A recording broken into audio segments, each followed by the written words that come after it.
Hello, and welcome to Anxious at Bedtime. I'm your host, Cash. I'm Monica. I'm Nova. Is there new information we have to discuss? I think we might have a ghost that's trying to lock our cat up in closets. Either that or our cat's just, addicted to hiding in the closets, It could go either way. We'll get back to you guys on that.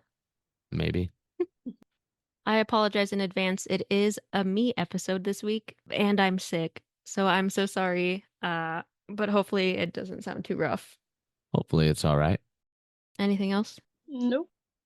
I don't have anything, no. Okay. So to jump into the story then. In August of 1852, a thief nicknamed Yankee Jim rolled into San Diego, California. During that time, the people of San Diego were facing a surge of criminal activity, and frankly, the people were way past tired of dealing with it. It's in large part due to that when Yankee Jim was caught stealing a boat, the court wanted to make an example out of him to try to scare the other criminals into behaving. The boat was found in perfect shape after it was stolen, and Yankee Jim believed that because it wasn't damaged, he wouldn't face that serious of a punishment. He so full-heartedly believed that he wouldn't actually face death that he didn't object to the two men who owned the boat being on the jury that convicted him. That's fucking insane. Yeah. And that, I would have objected the second they said they were men. I'd be like, no, I know men own that boat, dude. You should choose some women. Hell no, dude. I definitely wouldn't be accepting of the people whose boat I stole being the ones on the jury. Fuck that. isn't that crazy? But that shows you how much he thought that it was just, That's arrogance. oh, I didn't even think about it Yep. like that. Yeah. But he thought he was going to come out just fine, and he couldn't have been more wrong. You mean to tell me he was not unscathed? He was not. Yankee Jim was convicted of grand larceny, and on September 18th, he found himself waiting to be hanged. But up until the very last second, Jim believed it was all a part of a dark joke, and that at the last minute he would be set free. He was standing on a wagon that was attached to mules with a noose around his neck, and he was in the middle of a sentence when the executioner told the mules to pull forward, which dropped Yankee Jim off the wagon. Like literally right up until the end. He was waiting for them to be like, haha, we got a good scare out of you. That That's crazy. I wouldn't say that's really arrogance right there, as much as I don't know what ignorance. Like that's ignorant to really not believe. I mean, maybe they just say he didn't believe it was gonna happen, but Well, somewhere in him, he's got to be like, "Fuck, dude, this is about to happen." there could be a reason for that we'll get to here in a minute. Well, let's get there before I keep yapping it up, dude. To make a rough situation worse, Yankee Jim was a very tall man. During that time, the average height for adults was 5'6" to about 5'10". Yankee Jim stood at a whopping 6 foot 4 inches. That's why they needed a mule and wagon. Their regular traditional hanging cart didn't work. But just wait. Whoever was in charge of setting up the gallows didn't take into account Jim's size, which resulted in there not being enough of a drop to properly snap his neck. So instead, Yankee Jim was stuck dangling from the noose until he strangled to death. It has been reported that it took about 45 minutes. Oh, that's fucked up. Yeah. Jesus They just Christ. let the dude dangle. Mm-hmm. Now that alone would seem like enough to cause a haunting. But some people also believe that Yankee Jim was wrongly accused, which could be why he thought he was innocent until the very end, or thought he would be found innocent. Hmm. Yeah, but I don't know. You'd still, if you're to the point where they're fucking dragging you out to go hang you, you may think that they'll know that you're innocent. Like they know, but you obviously know they're gonna fucking hang you, dude. They're not. How often do you think that he witnessed them overturning their decision to hang someone? That's fair. So I mean, I don't know what this argument's about, but That's fair. Yankee Jim's real name was James Robinson, and depending where you look, there was either another criminal named James Robinson or another nicknamed Yankee Jim. But either way, it's believed that the wrong man was arrested and hanged, which is why Yankee Jim was so calm up until the last moment. He genuinely believed it was an extreme joke because he was actually innocent. Possibly. Case of mistaken identity. Did he just not like ask anyone either? Yeah, I don't know. Like, I would have been like, yo, what? Like, you sure you got the right guy? Because but Right? no, he's just laughing along, going with it, like, oh yeah, this is just a joke. Everything will be fine. Like, who does that? Yeah, honestly, what was his reaction? Like, he's like, ah, you guys are funny. Like, haha, yeah, good joke. Like, was that really his react? That could have been his reaction, and that's why they're like, this fucker thinks it's funny. Let's hang him. Maybe. I mean, Right? I don't know how people reacted, but I mean, maybe.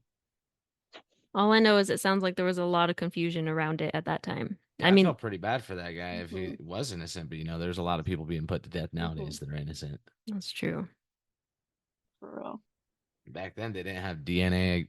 They didn't have DNA to exonerate people like they do now. They just don't exonerate people. So I don't think that, you know, like I said, I don't think they would have overturned their decision back then. Yeah. For real though.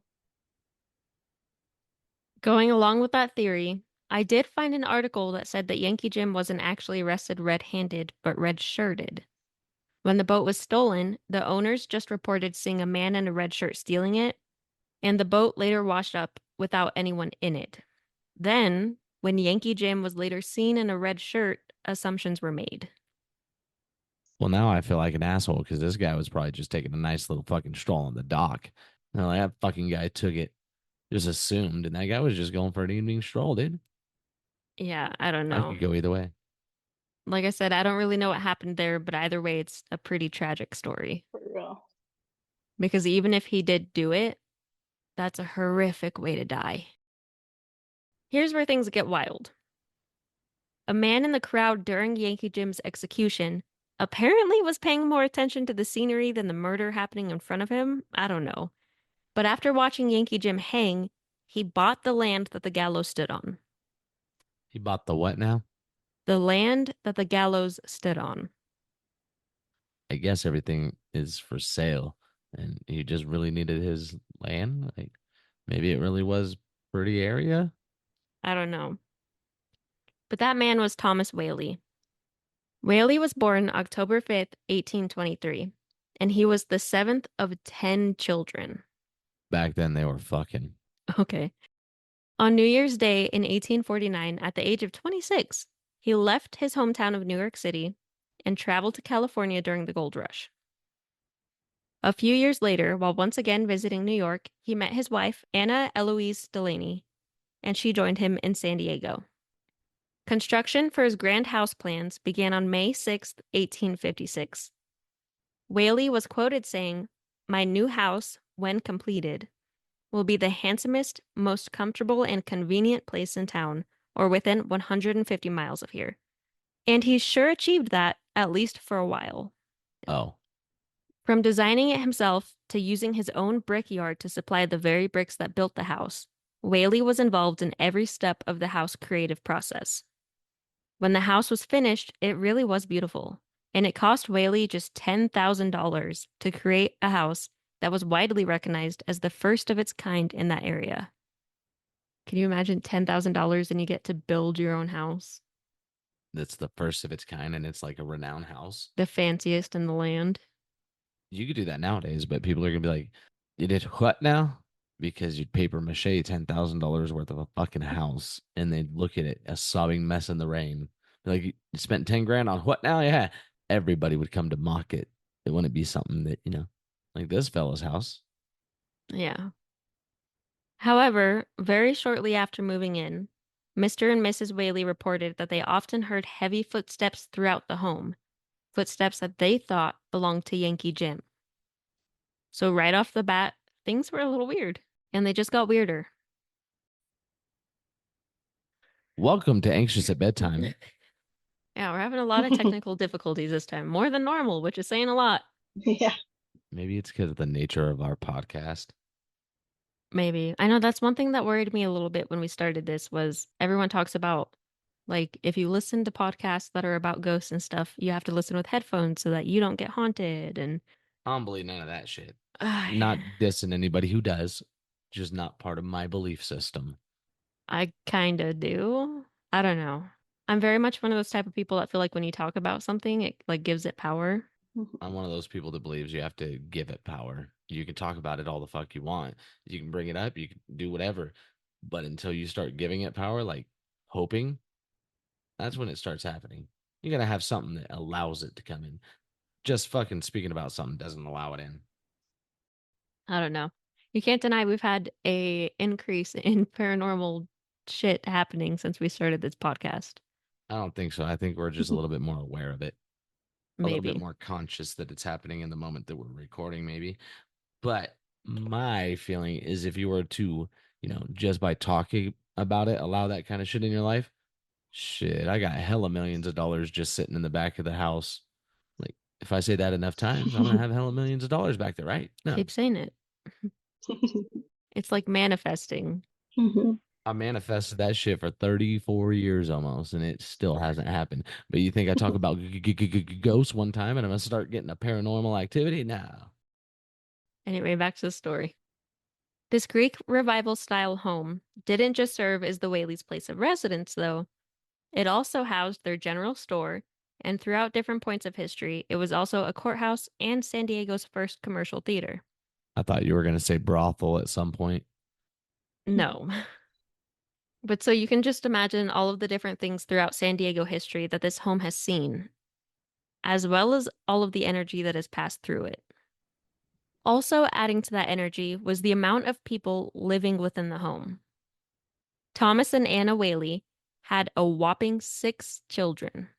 In order from oldest to youngest, there was Francis, Thomas, Anna, George, Violet, and Corinne. I told you. People back then, they were fucking. There wasn't TV, there wasn't radio. I mean, maybe there was radio. There wasn't that much to do. They were fucking. You said the last one That's had true. 23 goddamn kids? No, he came from a family of 10 children and he went on to have 6. That's 16 kids just in a jump of a generation. You got a whole football team in backup, dude. You got an NBA roster right there. You got the NBA bench. Yeah, my main point was that that's just a lot of kids. You got to be doing a lot of the hokey pokey to have a lot of kids. That's, you know what I'm saying? There's a lot of kids. But unfortunately, as I said earlier, this house didn't bring the happily ever after that Mr. Whaley was hoping for. In 1858, at not even 2 years old, their second child, Thomas Whaley Jr., passed away from scarlet fever. Thomas Jr. was just the first of the deaths in the house, That's so sad. isn't it? One probably unrelated but pretty spooky synchronicity, though, is that Thomas Jr. was born August 18th, 1856, and the Whaleys moved into the completed house on August 22nd, 1857, almost exactly a year after he was born, and he was the first death just 5 months later. Like I said, it's probably not related, but it was a little bit weird to me. Right around the same time as Thomas Jr.'s death, the Whaley's general store that was in the house caught fire and was completely destroyed. Oh, shit. Yeah. And unsure of how to deal with all that grief, the Whaleys left the house and moved to San Francisco.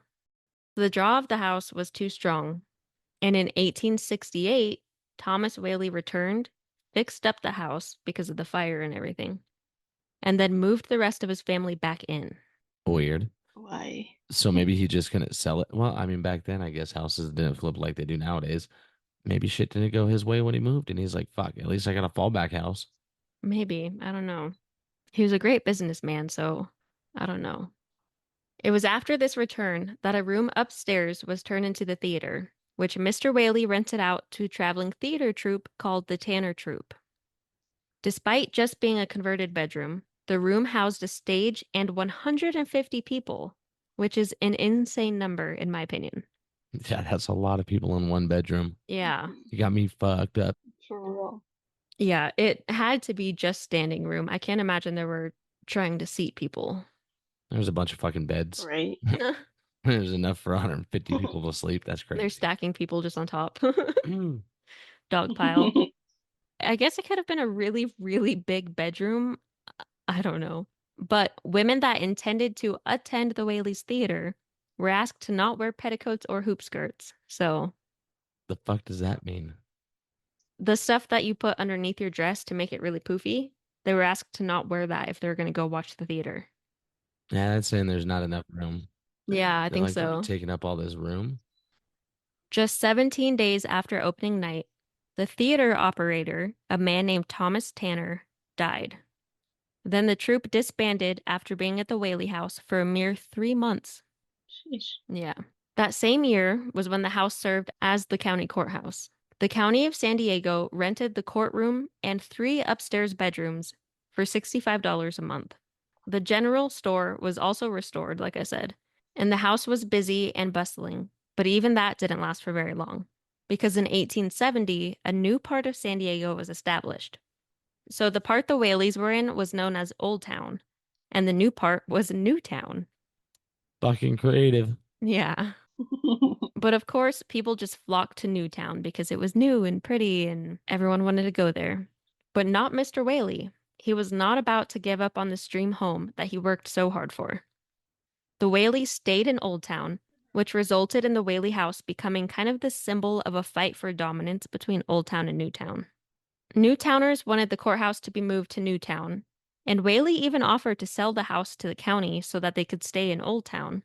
But they kind of didn't really take a strong stance. They didn't stop renting the rooms from the Whaleys, but they wouldn't buy the house either. Told you nobody was trying to buy that shit. Yeah, I think it helped to spark a lot of the feud between Old Town and Newtown that the county wouldn't really take a stance on where they wanted to be. This is the first rendition of American Gangs. Like, this is all old town. What's up, son? Like, New town, bitch. Yeah, there was a lot of, like I said, feuding and stuff like that. We're not going to get into all of that because not all of it pertains to the Whaley House, but things came to a head for the Whaley House when in 1871, a group of armed men waited for Mr. Whaley to go out of town on business. Then they broke into the Whaley House, held Mrs. Whaley at gunpoint, and stole the courthouse records. Then the courthouse was officially moved to Newtown on March 31st, 1871. They were like, fuck this old house. It was a plot. Something. Jumping forward a bit to January 5th, 1882, it was a joyous day in the Whaley household because both Violet and Anna were married. Anna married John T. Whaley, her first cousin, and Ew. I was trying to just blow past it. You can't blow past incest. It was normal back then. We're not gonna fully judge, okay? I'm judging. That's why they were all about the new town. They were like, these are new people too, not our cousins. I like this Good place. gravy. Anyway, and Violet married a man named George T. Bertolucci? Sure. Okay. Newlywed bliss did not last long for Violet, though, because shortly after the wedding, George wrote a letter to Violet explaining that he was a con man and only married Violet so that he could one day get his hands on the Whaley fortune. Apparently, he had a change of heart, and he told the Whaleys that he would prove he was worthy of being married to Violet, but of course, no one believed him and they shut him out. Why do you admit it to begin with? From my understanding, it's because he truly fell in love with Violet and he didn't want to continue being married without her knowing that. Well, isn't he heir to the throne anyways, since like that's his fucking uncle's house? No, this is the other daughter, not the one that married her cousin, the other one. Oh, okay. Yeah. Well, he should have just shut the fuck up and lived happily ever after.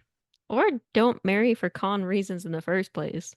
Yeah. I mean, there's nothing you can do at that point. It's already done. It went from a con to love. That's like arranged marriages, you know? I guess, yeah, I see what you're saying. Either way, weird situation. The Whaleys cut him off. Understandable. Mhm. And poor Violet took the news and the loss of the man that she loved very, very hard. She felt betrayed, and she was basically dealing with grief because the man that she thought she married, in a way, died. And on August 19th, 1885, at the age of 22, Violet Whaley shot herself in the chest with her father's .32 caliber and passed away in the Whaley's home. She did leave a note, which was from a poem called Bridge of Sighs by Thomas Hood. It said, "Mad from life's history, swift to death's mystery, glad to be hurled anywhere, anywhere, out of this world. That's deep. Yeah. And sad. Hmm. Of course, back then, this type of thing was viewed as a huge scandal. And unfortunately, Corinne was engaged, but her shitty fiance broke off the engagement to protect his reputation from such a scandalous event. Sounds like some Bridgerton type shit. Yeah, kind of. But isn't that insane? I can't imagine. So Corinne was engaged, and her fiance was like, "Oh, Your can't." family's trash now. I'm out. Yeah, It's fucked up. Like yeah, I lost my sister already, and you bitch. Like the fuck. yeah. See, that's how you know the first guy was kind of trying to do right. Yeah, he was trying to come up, make his way into the fortune, but he admitted it because he fell in love and he was really trying to do something right. Second guy was like, "Fuck your fortune, dude. I don't want to be known as the guy whose sister-in-law did something that was fucking traumatic and fucking sad. Fuck that. That's not my name." That's fair. I see your point. For real. It's messed up. So after once again facing unimaginable heartache, the Whaleys got the hell out of Dodge. Mr. Whaley built a single-story home in downtown San Diego, and for decades, the Whaleys never looked back, leaving the house to fall into disrepair. The oldest Whaley son, Francis, got married to Susan E. Murray on December 31st, 1888. December 14th the following year, Thomas Whaley, the entrepreneur, the head of the house, the father of six, passed away from health issues in the new house. Did he have that son of a bitch built too? Yes, he did. Bet that thing's haunted as fuck. Maybe. Bet it's just the curse of the Whaley guy. Perhaps. I don't know. The third born Whaley child, Anna, passed away on December 12th, 1905, in Modesto, California. But once again, for some reason, the pull this house had on the Whaley family was much too strong. And in 1909, the oldest child, Francis Whaley, started to restore the home. Why? Right? Because the new home is just as fucked as what he was seeing. Everybody moved out, everybody bailed, and still was dying. So it's not the house's fault to his knowledge. It's, like I said, his dad's curse. Maybe. But Francis Whaley's vision for the home was a little different than his father's, though. And he turned it into a tourist attraction, highlighting the historic importance of the home. Not long later, Mrs. Whaley, Corinne, Francis, and George all moved back in. And that's where, on February 24th, 1913, Mrs. Anna Whaley took her last breath. She was followed by Francis on November 19th, 1914, George on January 5th, 1928, and Corinne in 1953. So, to my understanding, 5 of the 6 Whaley children passed away in the home, and so did Mrs. Whaley. That's crazy. And see, maybe they all just knew something like where all the spirits go after, and they're like, fuck it, let's all meet back up there. Maybe that's what the drawing was. Maybe, because it is believed that Mr. Whaley also returned to that house in the afterlife. But we'll get to that in a moment. On May 25th, 1960, the Whaley House was opened as a museum, and it has been one ever since. In 2007, a live-in caretaker was hired to look after the home and protect it from vandalism and theft. I would love to sit down and have a conversation with that person because I'm sure they have so many stories, For real though. They got at least 2. at least. You can go and tour the house. They do have both daytime and nighttime tours available. And so many visitors have reported ghostly experiences while there. So who's it owned by now? I don't remember the name, but it's like people that run museums. Okay, so it's not the family. No, I don't think. That'd be cool. Watch. It's that dude that went to marry the daughter that got kicked out of the family. He fucking bought out the family. Like his family bought out the shit. He's like, finally, I took over. That's why they're all trapped there. That would be insane. But no, I'm pretty sure I remember seeing it was sold to some sort of like company that runs museums, like a historical Yeah, thing. that's what this guy went on to do was to, create this historical society that buys out these fucking places. He had to find a ploy. He couldn't come back with the same name. The whole family disowned him. Wasn't allowed. They wouldn't, they, what is it called? They banished him. Maybe. The daughter was so distraught that she ended her own life because she had no contact with this dude. What'd he do? He said, fuck this family, took over, bought their shit out, made them all fucking, in the house. That'd make a really good twist ending for a movie. For This is copyrighted, you guys. real. There is a movie about it that we just watched. See? Hold on. Do you remember what it was These called? were all my original ideas. Don't be taking them unless you're going to give me some royalties or something. Bigger plot twist. It was the guy's son getting his dad's vengeance for him. It Oh. was the cousin, brother, uncle. The name of the movie is The Haunting of Whaley House, and it's available on Peacock, Tubi, and Pluto. We did watch it the other night, and I'm not gonna lie, it's pretty freaking creepy. Like, it had me scared. Guess I know what I'm watching tonight. Yeah, it's not super, like, historically accurate, but it does have some information about the house in there. I think I remember it did. You, yeah, you fell asleep halfway through it, but you were there. You were there. And I didn't fall asleep because it was bad or anything. I fell asleep because I was not feeling well. Yeah, it was a good movie. But people that have been on tour in the museum have reported hearing tiny footsteps, like those of a baby, which are thought to be from Thomas, the first Whaley child to pass away in the home. That's so sad. Isn't it? People have also said they heard a baby crying and sometimes a baby giggling. Oh hell no. I'd run out with the giggling part. That's kind of where I drew the line too, was like, oh God, I wouldn't. The rest, whatever, but I wouldn't want to hear a ghost baby giggling. Yeah. See, I'm kind of like our cat. I'd be like, ugh, baby, and just keep walking. Yeah, our cats don't like the sounds of babies. Visitors have also seen unexplained mists that appear and vanish randomly. When climbing the stairs, people have felt pressure at their backs or on their necks. Some people believe it's a ghost trying to keep them away from the second floor. Others believe it's a residual haunting from when Yankee Jim was hanged. And lights have been known to turn themselves on and off.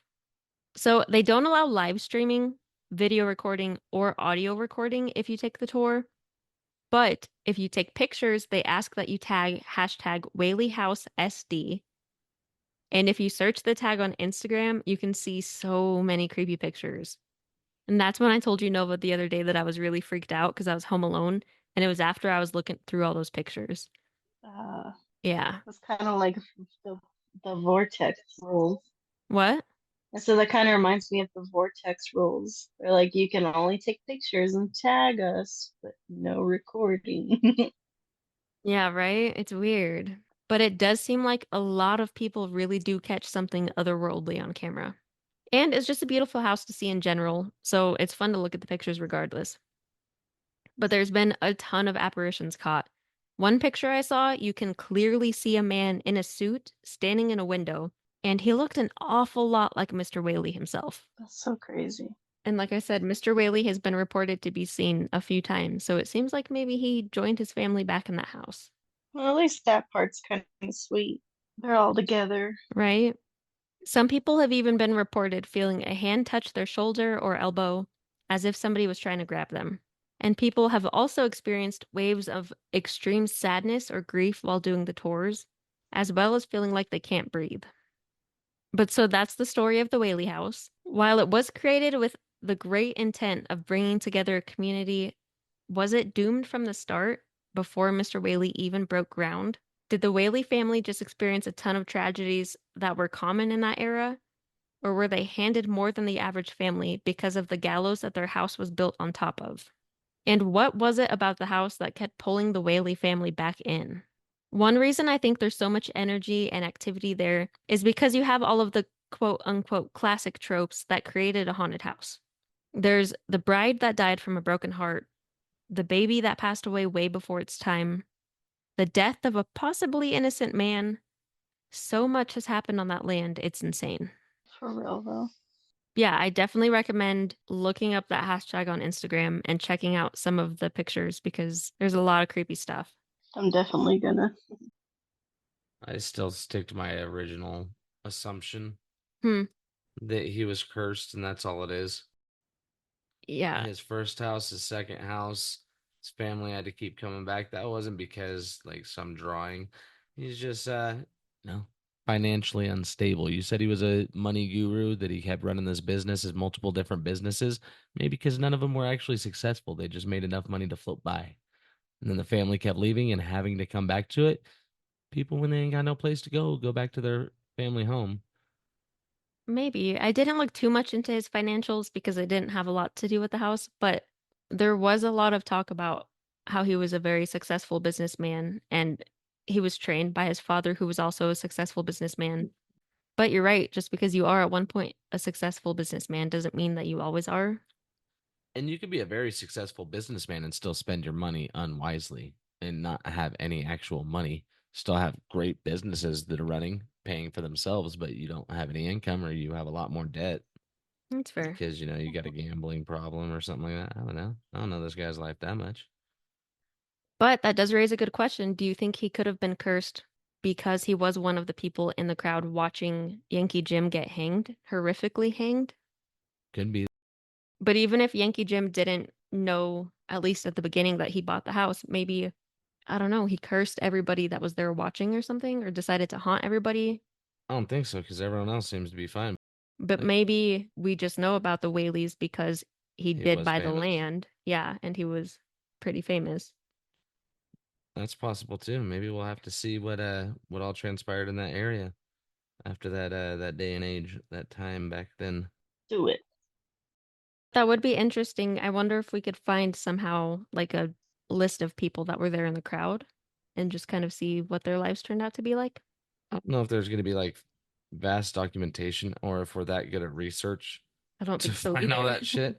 But I mean, you could just look at if there was other like weird occurrences that kept happening in that township. Like, Well, I do know that Old Town is said to be pretty haunted, and a lot of people say that even like as soon as they step foot into Old Town itself, before even getting to the house, it feels very heavy and very like dark. more so, what I meant is like we can research and see if like more similar things happen to other families. Like if there was a lot of deaths in other families around the same time period. Because yeah, I mean, it's an old town. There's going to be some weird feeling, but was it similar to what they experienced? And that's fair. Maybe we'll look into that. But I think that's everything for this week. Thank you for joining us. If you or somebody you know has had a brush with the paranormal, especially if it's been in the Whaley house, please email your stories to anxiousatbedtimepodcast@gmail.com. You can find us on social media. We have a TikTok and an Instagram. Both are Anxious at Bedtime. The world can be a scary place with guys who are accidentally, maybe accusationally hung, and somebody buys your land and then all of a sudden builds property on it. But that didn't happen to us. We didn't do that. So we're probably fine. We're probably fine. We're probably fine. Sleep tight.